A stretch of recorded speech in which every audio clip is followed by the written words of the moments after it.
Saya melihat Inang ini juga sayang dengan Reftania. Dia katakan pada saya bahwa tiap hari Reftania itu ada di dalam doaku, Ama. Reftania dengar ini.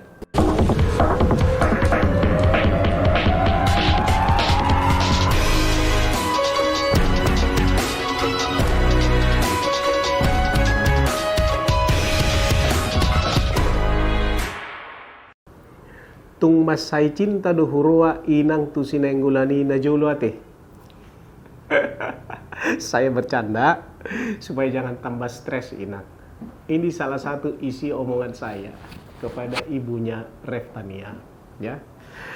Dengan bantuan seorang kawan, ya, yang juga mendengar atau menonton video saya, lalu dia memberikan kepada saya nomor telepon ibunya Reftania. Saya akhirnya berhasil komunikasi dengan beliau melalui WhatsApp, ya, telepon, dan kami banyak berinteraksi. Baik, saya bukan mau klarifikasi, akan tetapi saya mau menyampaikan kesan saya, ya, atas perbincangan kami, karena sangat banyak saya pikir ya di video-video yang beredar itu seolah-olah ibunya Reftania ini disingkirkan, ya. Saya mau sampaikan bahwa tidak seperti itu. Tetapi ini masalah pemahaman yang tidak sama. Jangan kita lihat hanya dari satu sudut pandang saja. Ada 3 pihak di sini. 3 pihak antara keluarga suaminya Reftania, si Burian, kemudian maminya Reftania, kemudian pihak Marga Nainggolan, ya. Nah, di sini komunikasi tidak berjalan dengan baik. Ini yang perlu diperhatikan. Jadi ini bukan masalah adat, bukan masalah ibunya Reftania disingkirkan, no.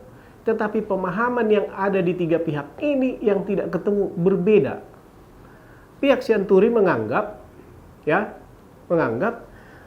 kami tidak pantas datang ke rumah Simanjuntak karena calon menantu kami ini Nainggolan. Pihak Reftania dalam pengakuannya kepada saya, lah, selama ini waktu anak-anak ini masih kecil, saya sendiri yang kaki jadi kepala, kepala jadi kaki untuk mengurus anak-anak ini. Di mana Marga Nainggolan? Ini persoalannya. Dia merasa kok nggak adil seperti ini. Mestinya saya lah. Kemudian pihak Marga Nainggolan dalam hal ini saya kira, ya kan, mereka merasa wajib ini membantu burunya ini karena memang itu buru Nainggolan. Akan tetapi mungkin saja apa yang disampaikan oleh ibunya Reftania itu benar, ya kan, bahwa tidak ada selama ini perhatian dari Marga Nainggolan kepada anak-anaknya ini. Nah, kalau ini benar, ini satu kesalahan besar. Ini nggak boleh terjadi, ya. Mestinya Marga Nainggolan perhatikan anak-anaknya, ya kan. Entah langsung atau tidak langsung, paling tidak komunikasi harus berjalan dengan baik, ya kan. Saya tidak melihat bahwa ini masalah adat. No, ini masalah komunikasi yang tidak berjalan dengan baik, ya. Jadi jangan adat itu yang disalahkan. Saya bukan membela, tetapi kita harus melihat mendudukan permasalahan pada posisi yang benar supaya kita tidak gagal paham, gitu ya. Jangan terlalu gampang kita menyalahkan gitu. Karena tidak akan ada nilai ataupun pelajaran yang kita dapat kalau kita terlalu gampang untuk menyalahkan orang lain. Kita harus lihat secara objektif. Itu yang pertama, persoalan. Persoalan yang kedua, di sini ada istilah yang timbul, guna-guna, sehingga dia nggak bisa lagi keluar dari cengkeraman mereka, quote and quote seperti itu, dan dia meninggalkan keluarganya. Demikian juga pihak sana menganggap, wah, saya ini diguna-guna. Jadi ini persoalan pemikiran yang menurut saya tidak benar, ya. Kenapa? Menganggap apa yang kita pahami ataupun apa yang kita dengar sudah menganggap itu benar, padahal belum tentu kebenarannya begitu. Akhirnya berantakan. Jadi itu makanya saya bilang, tidak semua yang kamu lihat itu adanya seperti itu. Tidak semua yang kamu dengar itu seperti itu adanya. Tidak semua yang kamu rasakan itu seperti itu. Harus dicek, harus di-recheck. Supaya apa? Supaya jangan mengakibatkan masalah. Oh, sana katakan, oh saya diguna-guna. Yang sini katakan, dia diguna-guna. Mana guna-gunanya? Nggak ada. Saya bercanda katakan pada Reftania, emang burung nenggolan bisa kena guna-guna? Dipikir diguna-guna. Makanya yang waktu pas aku angkat tangan itu kuliah di gereja, karena mama itu udah nepuk jidatku duluan. Ditepuk jidatmu? Iya, terus diputar. Apa mempan guna-guna sama burung nenggolan? Enggak.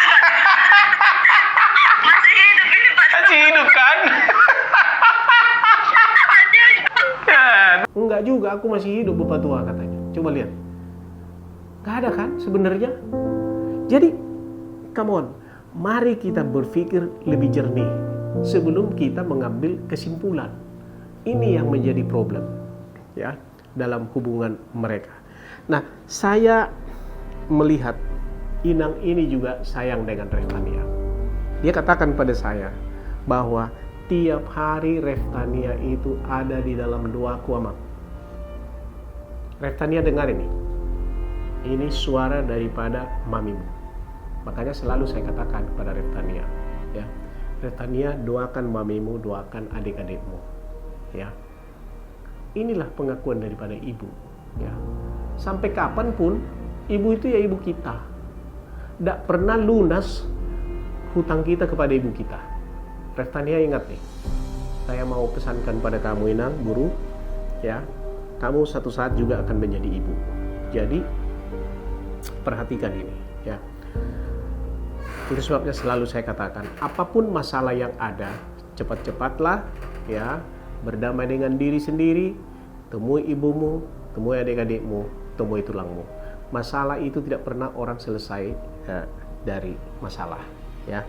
Jadi kepada kawan-kawan netizen yang melihat vlog saya ini, saya mengharapkan stoplah mengomentari, apalagi memberikan komentar-komentar yang menyalahkan satu sama lain, ya, entah Reftania, entah ibunya, karena ini banyak. Nah, apa yang harus dilihat? Mari kita ambil pelajaran dari sini. Pelajaran apa? Pelajaran bagaimana berkomunikasi yang baik, bagaimana memperhatikan satu sama lain yang baik, bagaimana menghargai orang lain dengan baik, ya. Bagaimana kita mengartikan suatu perasaan. Perasaan kita belum tentu benar. Jangan langsung menganggap perasaan kita sudah benar, seolah-olah yang kita anggap itu benar. Belum tentu. Pada waktu mereka pesta itu, saya sih berpikir, mudah-mudahan saya tidak salah, ya, bahwa ibunya Reftania itu sampai kapanpun itu adalah tetap ibunya Reftania, ya. Maka terhadap Reftania dan adik-adiknya, sesungguhnya ibu Sitorus itu adalah Nyonya Nenggolan terhadap Reftania dan adik-adiknya. Oleh sebab itu, kalau adik-adiknya ini mau menikah, mau pesta dan sebagainya, maka mestinya Marga Nenggolan itu bersama-sama dengan ibunya Reftania, ya, sama-sama mereka. Bahkan dia yang ngulusi, nggak ada salahnya. Akan tapi dalam satu video memang saya nonton di situ bahwa sepertinya pihak Marga Nenggolan sudah mengajak ibunya Reftania untuk bersama-sama, tetapi ditolak, ya kan? Nah, jadi disinilah makanya tadi saya katakan, kalau saya berpikir mestinya mereka bersama-sama, ya. Karena Nenggolan juga tidak bisa menyingkirkan dia, tidak boleh, dan memang tidak saya kira tidak ada keinginan mereka begitu. Jadi inilah tadi masalah komunikasi. Kemudian ada juga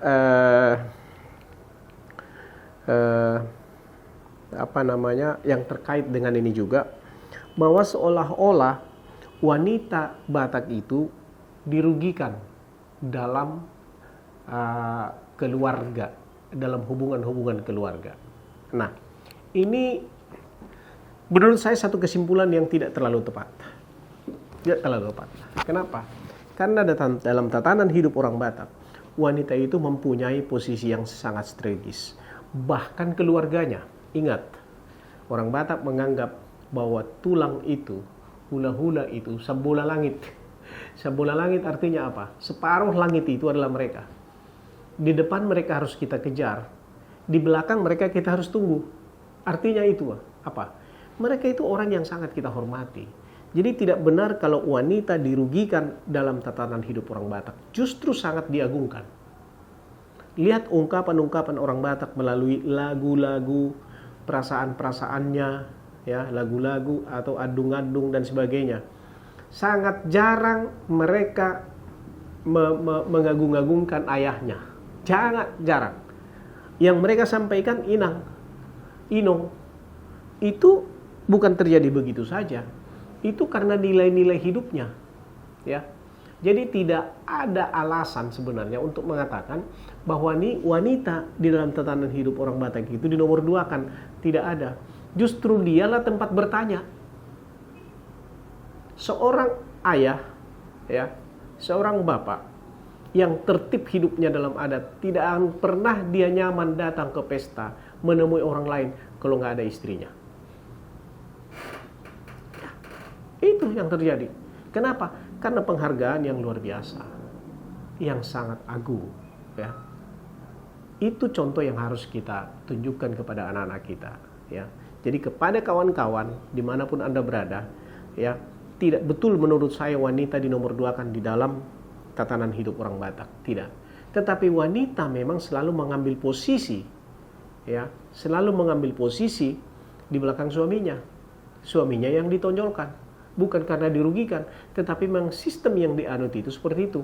Apalagi dengan adanya kekristenan masuk ke tanah Batak.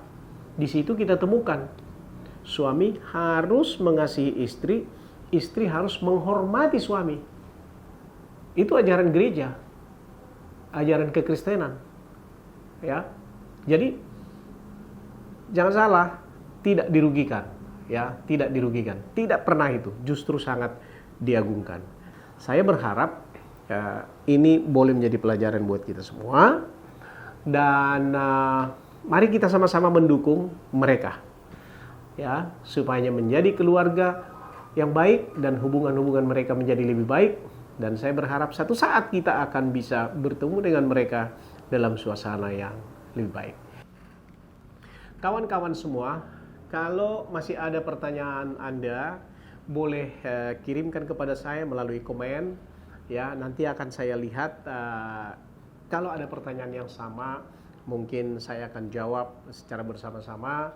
Dan mohon maaf tidak semua nama-namanya saya sebutkan oleh karena urusan-urusan privacy, ya, apalagi kalau saya lihat ibu dan sebagainya, saya tidak akan sebutkan namanya. Terima kasih kawan-kawan, ya. Love.